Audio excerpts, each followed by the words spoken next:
Hey, what's up, YouTube? This is Tony Harvin, and I'm back with another news story in reference to one of these creeps out there in the pulpit. Another so-called pastor by the name of Bertheophilus Bailey has been recently arrested out of Tulsa, Oklahoma. Now, according to the affidavit, Mr. Bailey began sexually assaulting his victim when she was a child. Now, the abuse took place at a home and started when the victim was in 6th grade and went on to say the abuse got worse as she got older. Now, until recently, Bailey was a so-called pastor at St. Andrew Christian Church near 36th Street North and Martin Luther King in North Tulsa. Now, again of the Spirit of God.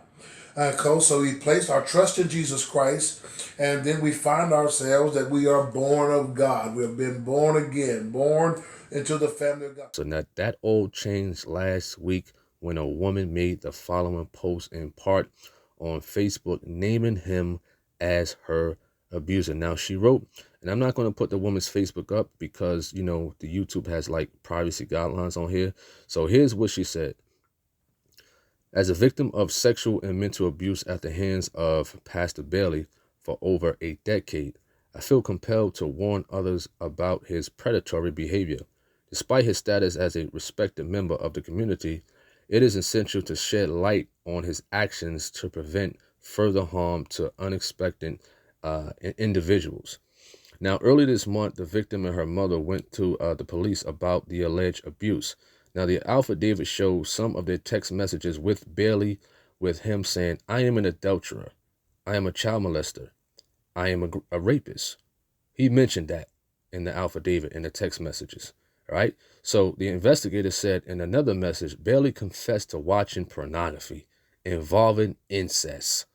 Incest, in other words, folks who are related to each other knocking boots. And he also stated that he felt justified in acting out what was shown in the pornography because it was what people do. Really? To a child? Really, a so-called preacher?